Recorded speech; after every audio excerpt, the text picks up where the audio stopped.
Hey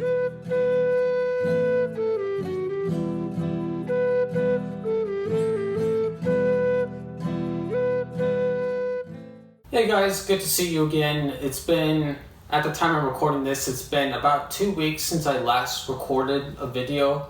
So it's been kind of a while. It's nice to be back in this setup, be sitting in this chair, and to be looking at you guys, even though you're not looking back at me. But it's nice to be back and to be talking about this movie I saw called The Last Duel, which is directed by Ridley Scott. He's directed some great movies in the past, such as Alien, Blade Runner.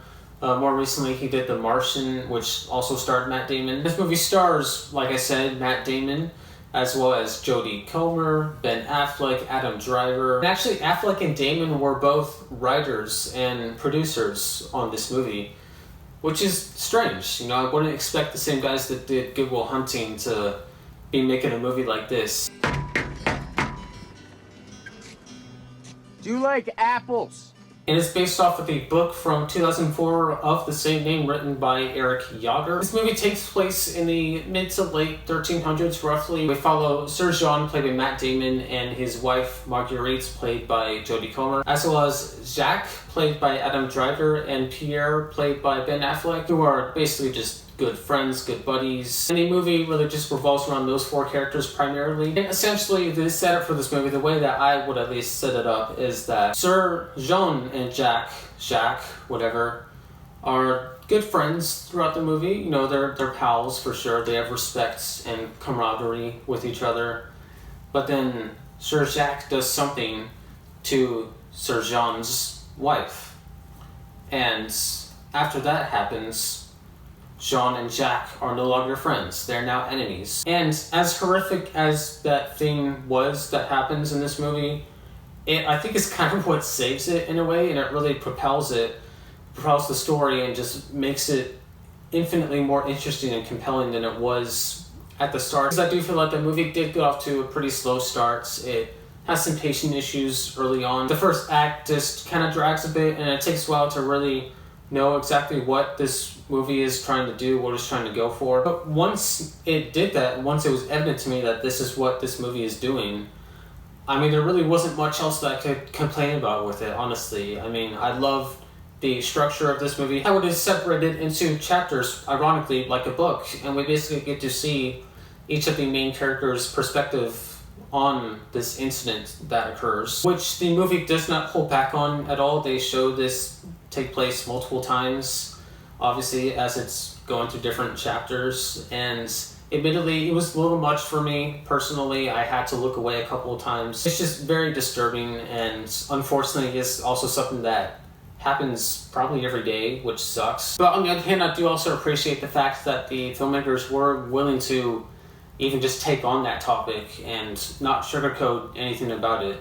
So I will give props to them for that. And I think a big part of why the portrayal of this incident that happens is so effective and so powerful is due to the performance by Jodie Comer. She plays the character of Marguerite, and she did an excellent job of selling that pain and that misery that her character was going through. And her performance is easily the standout out of this movie, out of all of the acting, just simply due to the fact that it's so obvious how much effort and how much emotions she put into this role, and it most likely caused a lot of mental and physical stress on her. So, I mean, props to her. Well done with this movie. And that's not to say that the rest of the acting is bad by any means, because it's not. It's very good as well. Matt Damon and Adam Driver are both very good. There really isn't a whole lot I have to say about their work in this movie. I wouldn't necessarily say that they're Oscar worthy, although they might get nominated just because this is such a big, epic movie, and all the big names that are attached to it, it's probably going to get some big award nominations. And I mean, it doesn't bother me, but I just wouldn't necessarily say that they're worthy of that title. But they were very good, and Ben Affleck was also, I think, very good. His character was one of the more lighthearted aspects of the movie.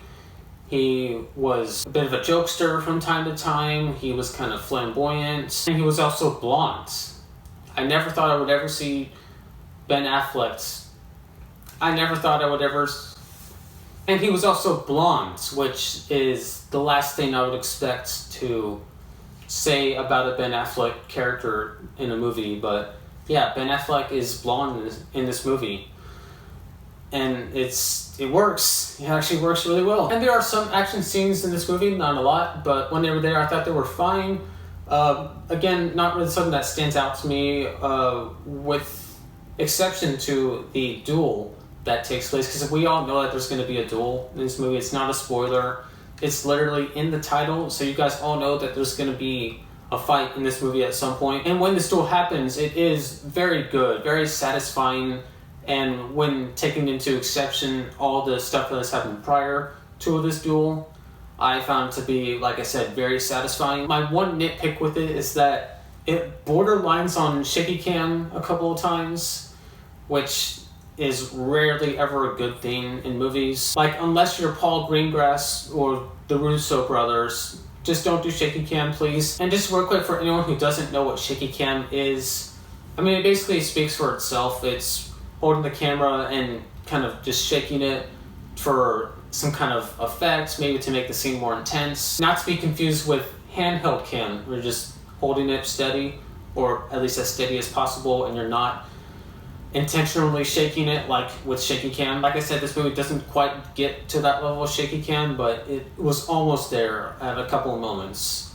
especially during this last fight that happened. So in the end, this movie was not really what I expected it to be. Honestly, when I had seen one of the trailers for it, I thought it looked kind of silly, you know, like Matt Damon wearing that wig. I assume it's a wig, it looks like a wig, but it turned out to be quite good, actually. You know, again, the acting was excellent.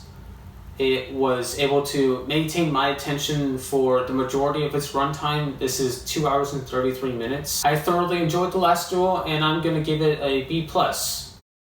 So if you haven't seen this yet and you're wanting to go see it, I would encourage that you go see it pretty soon, because I've heard that it's on a limited release and it's going to go to streaming pretty soon.